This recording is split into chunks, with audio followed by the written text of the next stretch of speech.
Hello everyone. Today is another version in the throne room. Today we are talking about testimonies, but before we go ahead to share testimonies, we first of all want to know what a testimony is, instances when we need to testify, and why it is important to testify. So first of all, I want to talk about what a testimony is.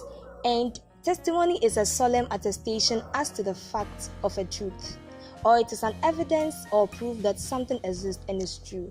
So testimony is basically like an element or the product of whatever thing God has done for you or something you witnessed. So even in the law court when you go, they ask for witnesses. So the witnesses are supposed to come and give testimonies of what they witnessed. So it is an attestation of something, an incident. Yes.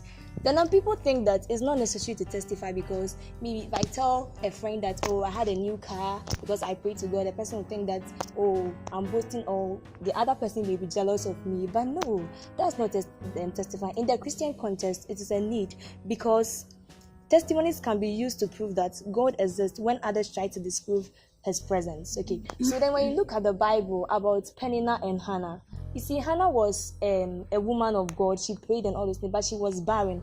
And at a point, when Peninnah was married, she was trying to question Hannah's faith. What is your faith? Like, what is the evidence that God exists? I don't think your God exists. And when Hannah went to the church, she went to pray to God, and God gave her a child. So now someone became the testimony. Do you understand? So then it disproves the fact that God doesn't exist, but it actually exists now. Yes. And when you read 1 Peter chapter 3 verse 15, the Bible says, and I read, "But in your hearts, honor Christ, the Lord, as holy, always being prepared to make defense to anyone who asks you for a reason for the hope that is in you, and you should do with gentleness and respect." So then the Bible is telling us in Peter that it is necessary that we defend the Lord in everything that we do. We should make people, because there are people in this world who think that God doesn't exist, but let them be able to stand in and say God exists because of this and this and this thing that he has done for me. So yes, that's one reason why it is very necessary to testify. Now let's talk about the next thing. The next thing is, it can be seen throughout the Bible. We know as Christians, the Bible is a manual that governs our lives. See, so everything that is in the Bible, we can see that we are relatable to it, and we can also do it. So then if the Bible is testifying about Christ, if the Bible is saying recorded some of the things people have done, some of the things God has done for people through testimony, then why can't we also do the same? So then let's go to Mark chapter 5 verse 19. Jesus told Legion to go home and tell others how God took away his demons and restored his sanity. So this story is about this man called Legion, and he was possessed with demons. And when Christ came to that presence, he was able to cast the demons out of him. So Legend told God that Christ, can I join your disciples so that we can go? That is the 12 disciples that Christ already had.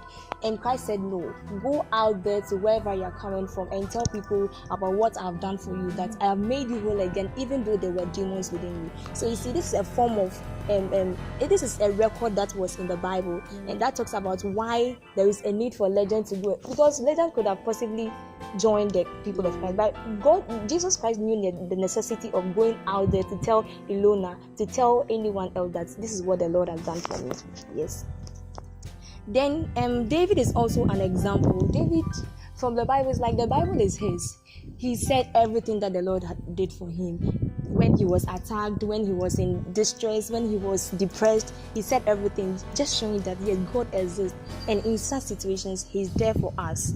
Now Revelation 12:11 says, "And they overcame him by the blood of the Lamb and by the word of their testimony. They love not their lives unto death." Yes, so it serves as a great weapon for us as Christians. So if I'm going through a situation and I come to Ilona and ask Ilona, I'm going through this academic stress and problems, how can you help me? Probably Ilona could tell me that, she has been through the same situations, and that could encourage me as a Christian. And with that, the devil wouldn't find any means to battle with me that your God doesn't exist. If your God exists, you wouldn't be going through all, because Ilona has been able to pass through this and she has been successful. So that it becomes a tool for me, a great weapon for me to fight against the devil, that even though he's claiming to me that God doesn't exist, God actually exists. So this is a form of a weapon, and it also serves as an encouragement, because if Ilona has been able to move from probably a D+ in one of her courses to a B+, then why it's like, why can't I also get through it? So I'm going to use the same procedure, even though it may not come the same way, to pray to God and do all other things for me to get such testimony. So then it becomes an encouragement, though it may be very little and it seems that there is no hope. It's going to get well. Yes. So that's what I'm going to say about testimony. So Ilona will take up from there. All right. So I'm going to leave the discussion on when we have to testify and also clarify. So first of all, people think that actually, is it really necessary for me to go to people, like a group of people, and testify to them about what God has done for me? Or is it really necessary to stand in front of the church and say that, oh, God did this for me, God did this for me? Because as you said earlier, people may feel that, oh, you are boasting and everything. However, it's a matter of how we do it, because the whole idea of testifying is about showing the glory of God, because we are believing that whatever I'm testifying about, it's because of the doings of the Lord, and it's not because of my own will, my own strength or anything like that. So first of all, when to testify, and like from the definition of testimony, we testify to bear witness about something that God has done in our lives. So the very first thing is we testify when God does something in our lives, like when He gives us healing, when He gives us a breakthrough that we want, when He gives us the scholarship that we've always wanted. Then there's the need to testify to others to actually show that, you know what, it's not by my power, it's not by the fact that I even needed it, but it's because God listened to me and He actually is in a position to be able to do that. So when we read the word of God from Mark chapter 19, and that's what Sandra already talked about the story of legend, and it says, howbeit Jesus suffered him not, but said unto him, go home to thy friends, and tell them how great things the Lord had done for thee, and had compassion on thee. So you see, here Jesus was telling him to go and tell his friends about the things that He has done for him, like go and testify. So actually there is the need for us to actually go out there and testify to people, and it could be anyone. It could be our friends, our classmates, our roommates, anyone at all, or we could use any platform at all. We could even share testimony on our WhatsApp status. We could share a testimony on Facebook. We could share a testimony on Instagram. Any manner that people can actually identify the glory of God, identify the doings of God. Yeah. So there's actually the need for us to actually talk to people, and then we shouldn't worry about the fact that like how they are going to take it. Like it's not our problem.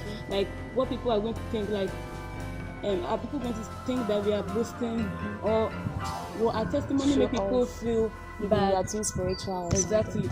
That shouldn't be a problem. From a genuine heart, we should know that we're actually acknowledging the doings of the Lord. We're acknowledging the power of God through our testimonies, and that's all matters, because it's God who sees our hearts. Yeah. And then the second way, or when to testify, is what we can describe as prophetic testimony. So this is like, you know what, the thing has not happened.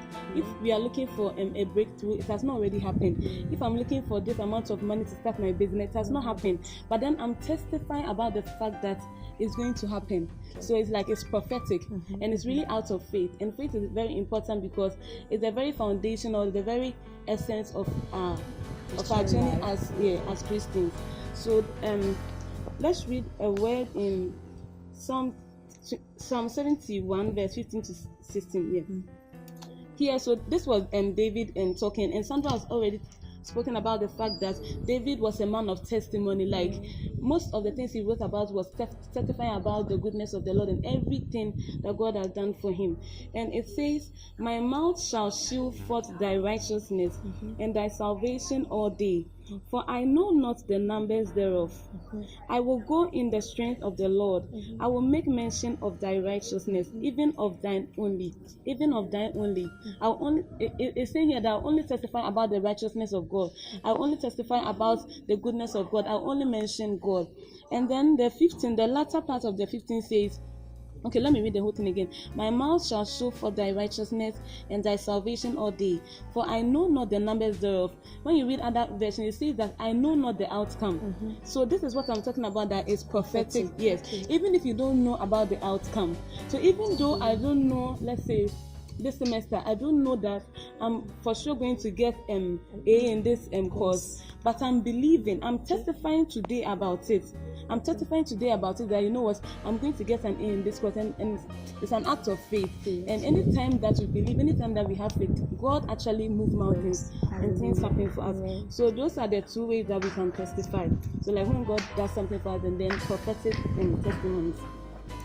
Then as to whether we should testify, like for instance, if God does something, should I just keep it to myself? Should I just sit in my room and thank Him, like, oh, God helped me pass my exam? I'll just be grateful in the room. Or should I, like, is there a need to even share it with my roommates? Or when I go for fellowship, when I go to church, should I share it with the whole church? So let's read John 15 verse 26 and 27 here. Here it says, but when the Comforter is come, whom I will send unto you from the Father, even the Spirit of truth, which proceeded from the Father, He shall testify of me. Here it's even saying, here Jesus Christ is saying that when the Comforter that I'm sending you is come, when the Holy Spirit come, He will testify of me that I'm Jesus Christ, that I'm the Son of God. And 27 says, and ye also shall bear witness, because ye have been with me from the beginning. So the moment that we accepted Jesus Christ into our lives, we were with Him from the beginning. And so it's a must that we have to testify. Like, we can't keep anything to ourselves. We can't, and testimony is different from thanksgiving, even though like we can give thanks through testimonies, but then like we actually have to testify about the fact that, you know what, God did this for me, so that we know that it's really God who did it and no one else. And so the word is saying here that even the Holy Spirit of God testifies. And then when you read 1 John 5:10-2, it says, he that believeth on the Son of God hath the witness in himself, hath the testimony in himself. He that believeth not hath made him a liar. He that believeth not God hath made him a liar, because he believeth not the record that God gave of His Son. Other version says he believeth not the testimony that God gave of His Son. So even God testified about the coming of Jesus. He testified about the fact that Jesus is His Son and Jesus is He Himself. So there's really the need for us to testify, like there's, and because like from the definition that Sandra gave, like testimony is bearing witness of what has happened. So what's the point of not like testifying to yourself? Like you can't testify to yourself. You have to testify about something that has happened to others. And we can't just be in our own corner and think that, oh, it's okay to just say, God, I thank you, and not share it with someone, because there's someone surely out there who needs this. And the next one I'm going to talk about is in Psalm 22 verse 22. Yeah. It says, I will declare thy name unto my brethren. In the midst of the congregation, I'll praise thee. So here David is saying that I will tell of your goodness to the brethren, like the sisters and brothers in Christ. And I'll even declare of your goodness in the congregation. So there's really the need, like it's all right, it's fine for us to actually testify about the things happening, like for us, even in church. And then we shouldn't worry about like whether someone will use our words against us, like our testimonies, and work things like evil against us. That's not a problem, because so far as if God has been able to give us a testimony to actually give, then there is no way He can protect us. And it's basically like God is encouraging us to go out there. Exactly. So then if I'm sharing my testimony for someone to worry me or disturb me out of, then God wouldn't give us a reason to testify. Exactly, like He wouldn't even give us that reason. So yeah, so that's what I have to. Okay, so then one last thing I want to say is that don't be very shy to tell people about how messy your previous situations are. Don't be shy to tell someone that you had a D plus in pre-calculus and now by the end of the semester you had an A plus. Don't be shy, because that is actually going to help someone to intimately have a relationship with God. Yeah. Thank you. Thank you.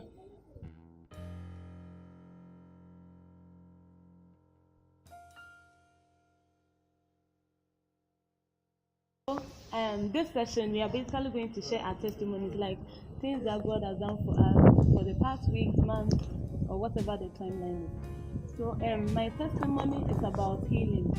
So a couple of months ago, maybe last month or last 2 months, and I was in the room one day in the afternoon, and so I was asleep. Then when I woke up, I felt something strange in my throat. Like I felt like there was something like a a bulb or something really hard in my throat. It's like, you know when you swallow something and then it gets stuck in your throat and it can't go down. That's how I felt. And it was really scary. And then at a point, it's like a bit of that thing is dropping into my stomach. And after every drop, I feel like an ache in my spinal cord. It was really serious. I was really scared. I'm like, God, what is happening to me? And my roommates were asleep, and I didn't want to bother anyone. And I was just on my bed, and I was shaking. And so I got off my bed, then I went to the washroom, and then I went to stand in front of the mirror. And I started crying. I said, oh God, please. Because the feeling was so bad, like the feeling was serious. I said, hey, am I coming to die? And I said, oh God, if I'm coming to die, please, I'm praying that please, let me go to heaven. Because I was scared. So after crying, I washed my face, then I went back to the room. Then I went to drink water. I drank water because in my mind I said, let me drink water, maybe I can push the thing down. Whatever I drank water. The thing was still there, the pain was still there. Then I went on my bed. Then something dropped in my head that I have to test someone, like I have to call someone for help. Then I just picked my phone and then I called a friend. And then I text him and I explained to him whatever that was happening to me, that please, this is what is happening to me and I'm really scared. I can't even learn, like I'm very, very scared. Then he said, okay, I'm coming. Then he came over. And then so when he came with Sobolo in his hands. Hey, really? Yes. He came with a drink. And he was already drinking it. And I made, but yeah. And then when he came, he just said, okay, take this and drink. And you'll be fine. Just take this and drink. And I was like, pathetic. I was like, Kofi, are you serious? Like, see, I'm feeling pain. No, you want me to drink Sobolo? I'm not joking. No, like, is that like I'm like, are you serious? You're coming to give me Sobolo? Because I was expecting like he would lay his hand on me and pray. Because I was really scared. Then I don't know. At that moment, I remembered who he was, or who was speaking to him, and I just took the Sobolo. And then he prayed with me, and then we shared a word. And then he encouraged me about the fact that for him, even if he's on the verge of dying, he won't believe that he's dead until he's dead. Like, he will never believe that he's dead, because the word of God says that so far as we have Jesus Christ, we have life. So for us, we are never going to die. Like, we have eternal life. Hallelujah. Yeah. So he left, and then I went back to sleep. And then let's say around 5 p.m. So the incident happened around, let's say 2. By 5 p.m. the pain was gone. Hallelujah. Everything was gone. Like, everything was gone. The whole pain in my throat was gone. My spinal cord, everything. I was just fine. I'm like, Jesus, I didn't know what to do. I didn't know whether I should test him and tell him that, you know what, right now I'm really, really fine. Everything was fine. And I was so grateful. And according to him, like, he said when I sent him a text that, oh, I'm not well, I should come over, he had nothing in his hand. And then the only thing he had was, he was taking Sobolo. And he said, God, I have nothing. Right now, the only thing I have in my hand is this Sobolo I'm holding. So he prayed over it and he brought it to me. And so I just want to encourage someone out there that there is healing. There is healing in the name of Jesus. And that, like, miracles actually happen. And God is still doing miracles. And that sometimes we just have to believe. Imagine if I didn't believe and take the Sobolo to drink, because that was the point of contact for my healing. But then, because I believed and then took it, it actually worked a miracle for me. So that's my testimony. And I hope this has encouraged you to actually believe that there is healing. Believe in the name of God, that there's actually a God who can work miracles. Yeah. Amen. A God of possibilities. Yeah, a God of possibilities. Tiwa. Okay, so like during Easter, I had a black dot on my lip, but I didn't pay attention to it. Then I came back to school after a week or so. So it started like last 3 weeks, then it started spreading. So it then drew my attention. I went to the health center, and the doctor over there referred me to Sivacom, and I went there, took a test and everything, and the doctor said I had a low blood level. And I was actually very surprised, because I really did not feel sick or anything. So that the very day that I went to the hospital, that day I was just down for a while. Yeah, but I'd be jumping around, like being my normal self and everything. So I was like, wow. So I was on the verge, like, of my, hard times, and I was still. But I just thank God, because like it's going, it's fading and everything. Yeah, he gave me some. He gave me some blood capsules and a cream to apply on the lower lip. Then last 2 weeks, yeah, because the week is gone. So last 2 weeks, Saturday, my ear started hurting. This very one, it was really hurting, and I was like, oh god, my ear, like that.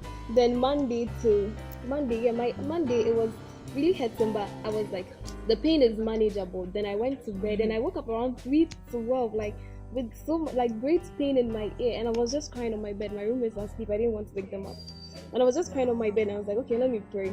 So I was praying, talking to God, and the talk started, like it turned into a fight. Then I was arguing with God because I was like, you say you're my friend and everything. I was like, real friends on earth, you don't even watch their friends go in pain when they can do something.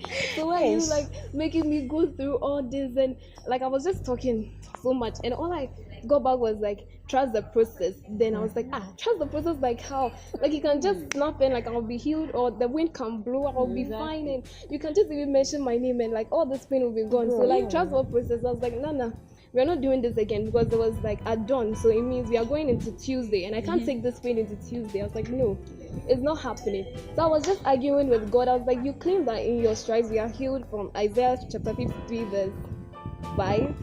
Yeah, and so like what is happening? Like you can do something, so what is all this?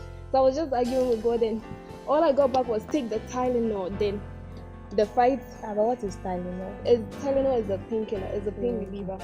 Then we were like, so everything, I went mad. So I was just fighting with God. I wasn't listening to anything. I was just talking plenty and crying on my bed like, what is this? Although I was just arguing with him. It's like, you say you're God, blah blah blah. Then I was just there. I decided to calm down. Then I was on my bed crying. I was like, okay, let me just get up and take this Tylenol. Then I went down looking for the Tylenol, but my roommate was asleep. The owner of this drive was asleep, and I didn't want to wake her up. So I was just shaking, like trying to find the Tylenol and everything. And she woke up eventually. She was like, oh Tia, what do you want? I was like, oh, I'm looking for your Tylenol. And she gave it to me. She gave me water, and I couldn't even take the drug. It wasn't easy swallowing that thing. So finally I did, and she was like, don't cry, you'll be fine, go on your bed. And I went like on my bed, and like I was like, so you, what is all this? You man, Tylenol, a man made Tylenol, you are God, you can just hear me, you're telling me to go and take Tylenol. I've taken the Tylenol. Like I was just angry with God. Then I was just on my bed, and it was like, so tomorrow you go to the hospital. I'm like, going to the hospital? Yeah, telling me to go to the hospital. You're the main doctor. So I was confused. I was like, this is all this, because then me, I know I serve a living God, and if he claps, if he just opens his eyes, you see what, like the pain is good. So what's all this process, all this hospital, all this Tylenol stuff? So I was just bored, and I fell asleep. But when I woke up in the morning, later on in the morning, like the pain was gone, like it had gone down. I was like, oh, thank God. I was like, so I was shy for a moment. I was like, oh, thank God. Then I went for my first class, FDE. I was like, oh, I had pains in my ear, but like I couldn't even hold my hair, couldn't wear earrings, nothing, like, because it was really hurting. Then during the day, it started aching again. I was like, oh, not again. Like, what is this? I was like, and at that time I was in class leadership. I was like, oh, what is this? And I was like arguing in my head. I couldn't think, I couldn't pay attention, and I was texting my sister in class. Then she was like, oh, you know your health matters more than the school, everything, just get up and go to the hospital and stuff. Then I got up, asked FI for permission, and I left, went to the health center. Then the doctor over there applied open gel over there. He was like, I should go to Supercom again. And I went there, and the doctor said I had otitis media, and I don't know what that is, but I guess it's an ear infection, sort of. He gave me antibiotics and some pain reliever. So I came back and I started taking the drug, and that evening, like, I took the drug, but it wasn't working. I was still in pain that evening. I was crying, and I was disturbing my roommates, and they were keeping me calm and like trying to make me relax. I was like, see, look, God, I'm really tired, like this is so much for me to take in, because it was like there's a part of the Bible that says that like he wouldn't give us something that we cannot handle. I was like, this one I can't handle, so it's maybe a mistake, but take it away. Then it was like, it came back to my mind that he asked me to take Tylenol. Then I went back for the time, so I even would have taken the doctor's painkiller. I added the Tylenol to it, and after some time it worked. It really worked, but then I overdosed. So I slept. I woke up very, very late the next morning, Wednesday morning. I woke up late and I had to make some stuff, but it was cool. And God was kind to me, although I do not see it at first. Because thinking about it, if I had taken the drug like early cry, like it wouldn't have been gotten that bad. Yes, so sometimes I'm like, God is always there with us in times of trouble. Like every time He's there with us and He's talking to us. It's just that we have to shut up sometimes and listen. Yeah, all the sometimes we hear it well, but no, we want a different direction or a different way. But like God is so faithful, and we should just trust His process because it's Him. He's the same God, so like He can do everything. So I just want to say thank you to God, and I'm sorry for what I did. I'm not promising I'll not do it again, but like it's cool. We are cool. We're cool now. Hey, God's baby. Okay, so mine was with my mid-semester paper, refugees. Hey, so the question was confusing. We went to class, the lecturer was talking about how we should go about it, but I was still not getting it. So I started something because no matter how you struggle with it, you still submit it. So let me just start doing something. So I started working on it, wrote my introduction and all those things, and that was like 20% worth our grade. So you can't just joke. Yes, so so then I started writing. I asked people, and I it's like a debate. So you have to choose a stance. But I write for being for the motion, and now I go and listen to people's perspective. Then I say no against the motion. So like I was confused. But then I did something because the work was due in 2 days. So after my classes, I decided to go and finish up the work. So I was working on it and I was done. I did my citations and references and all those things. I was so happy that, even though I'm not really assured of what I'm doing, because it's like we are doing different things. Different people are doing different things. So then I said, okay. So I was there and one of my friends, Jennifer, came to me that I should run BlueStacks on my laptop for her. And I told her that, it's been long since I used BlueStacks, and now I've updated my Windows to Windows 10, so I don't know how it will work. So I tried it, and it gave me a notification that my PC has run into a problem. Hey, I was scared. I didn't know what to do. So, it shuts down automatically. Then I was waiting. Then it came again. Then the screen was blank and it gave me the same notification. It happened. So then I decided to remove the battery. So I removed the battery of the laptop, hoping that it will get well, because that's what basically happens and it works.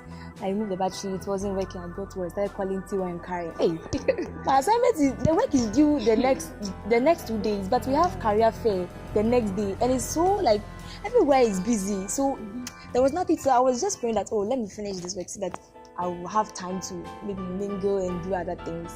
So after some time, I was worried. So one of my roommates called one of her friends to come and see what had happened, because someone had actually encountered that situation before. So the guy came to check it, and he helped me out. But then it was like we had to restore the machine, and the machine was to restore the previous day, and I'd done most of the work today, like that very day. Then I had no option. So then when the guy restored it, hoping that I'll find my work on Word. Hey, I said I tried every means. It was the old thing that I'd done those days. That was what was there. I'm like, God. That at that moment I started crying because there was no hope. Like I was worried, and my roommates encouraged me that I should keep on I should start at first since it is lost, and I have to submit it anyways, because the lecturer had already shifted the submission date, so she wouldn't take it for me that I want extra time. So, and it was supposed to be submitted on 10/18. I was so worried, and I wanted to work on it. I couldn't think at that moment, so I just went to bed. I wasn't even able to sleep, so I left the room, and the next day I decided to work on it. I worked on it. It wasn't as I did initially, because this time it was like the ideas are not even coming. So then I reflected on the word that said in Isaiah chapter 49 verse 4 that, God, I have worked in vain, because right now I've done everything and it's gone. I've worked in vain right now, and I've achieved nothing, because at the end I didn't get anything. It is lost and I've had to start again. But now I was asking that, God, my reward is in your hands now, that you alone can help me. So then I did it, and the next day I submitted. And I went to another friend, and she was saying that, even though it was So some way it wasn't that bad. And okay, whatever I've done, I did it myself, and that's what's going to be on my records. But when I went to check, I had a 77.5. Hey. It is a B class, and I'm so grateful to God. Like indeed, I had nothing at the end of that, and trusting God, because I trusted God. I prayed, I cried, and God gave me a result. Like I didn't understand the process. Like Tia was saying, something you just have to trust the process. So this is a motivation. Yeah, you may have a D plus in some of your courses, but God is there. God is Indeed, there. He is. Yeah. Amen. Because I passed calculus last semester. Yeah. So thank God. So yeah. So thank God, and thank you all for allowing me to vent out on this platform. Subscribe, like, and share the throne room. Thanks. Yeah.